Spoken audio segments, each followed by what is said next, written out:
சிவபுராணம் பிரம்மாண்டமாக தயாராகும் ரதம். எம்பெருமான் தேவர்களை நோக்கி, திருமாலால் உருவாக்கப்பட்ட மாய ரூபிகளின் செயல்பாடுகளால் தர்மத்தை விடுத்து அதர்ம வழியில் செல்லும் அசுரர்களை சம்ஹாரம் செய்வேன் என்றும், திரிபுரத்தின் அழிவானது நெருங்கிவிட்டது என்றும் கூறினார். மேலும் இதுவரை அவர்களை அரணாக இருந்து பாதுகாத்து வந்த பூஜைகளின் பலனானது அகன்றுவிட்டது என்றும் கூறினார். இதை கேட்ட தேவர்கள் மிகவும் மகிழ்ச்சி அடைந்தனர். பின் தலைமேல் தங்களின் கரங்களை குவித்து கொண்டு சிவபெருமானை வணங்கினார்கள். அசுரர்களை அழிப்பதற்கு தகுந்த ரதத்தினை உருவாக்குங்கள் என்று கூறி அவ்விடத்தை விட்டு மறைந்தார். எம்பெருமானின் கூற்றுகளை கேட்டு அனைத்து வானுலக தேவர்களும் மகிழ்ச்சியில் இறைவனை பலவாறாக துதித்து போற்றினார்கள். பின்பு தேவர்களின் வேந்தனான இந்திரதேவன் தேவலோகத்தின் தச்சராக விளங்கும் விஸ்வகர்மாவை அழைத்து அசுரர்களுடன் போர் புரிய ரதத்தினையும் தேவையான ஆயுதங்களான தனசு மற்றும் பானங்களை உருவாக்க வேண்டிய பொறுப்பினையும் ஒப்படைத்தார். விஸ்வகர்மாவும் இப்பணியை மிகவும் மகிழ்ச்சியோடு ஏற்றுக்கொண்டார்.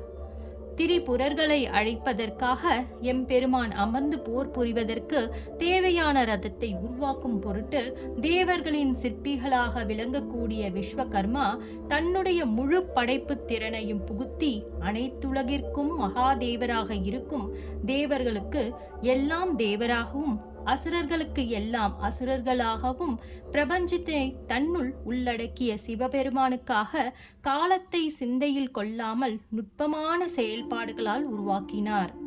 மிகவும் அழகிய வடிவமும் பிரமிக்கத்தக்க வகையில் வேலைப்பாடுகளும் கொண்ட ரதமானது விஸ்வகர்மாவின் பங்களிப்பு மட்டுமில்லாமல் தேவர்களின் பங்களிப்புடனும் சேர்ந்து உருவாகியது.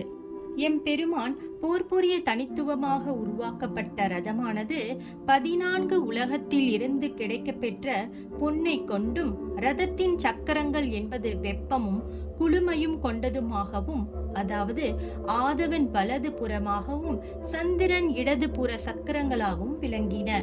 இச்சக்கரங்களை எழில்படுத்த நட்சத்திரங்கள் எல்லாம் அலங்கார பொருட்களாகவும் திரை சீலைகளாகவும் பயன்படுத்தப்பட்டன.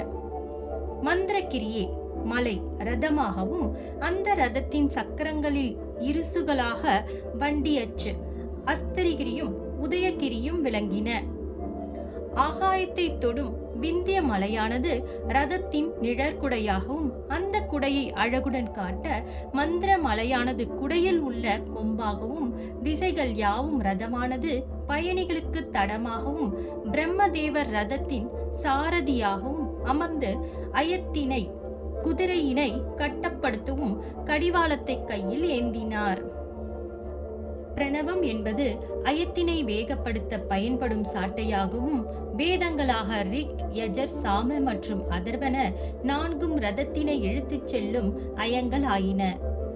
மேருமலையானது எம்பெருமான் பயன்படுத்தும் வில்லாகவும், எம்பெருமான் கழுத்தில் வீற்றிருந்த வாசுகி வில்லில் உள்ள நானாக இரு புறங்களிலும் மங்கள ஒளியை எழுப்பும் சிறு மணிகளாக சரஸ்வதி தேவியும், அந்த வில்லில் உள்ள பானமாக திருமாலும், இந்த பிரபஞ்சத்தில் பிரபண்டமாக காட்சியளித்த யாவும் அமைக்கப்பெற்ற அரிதான எழில்மிகு அந்த ரதத்தினை உருவாக்கினார்.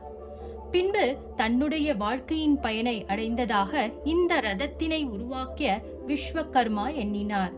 மேலும் இந்த அரிய பொன்னான வாய்ப்பினை அளித்த தேவர்களின் வேந்தரான தேவேந்திரனுக்கு தனது நன்றியை மனதார கூறினார்.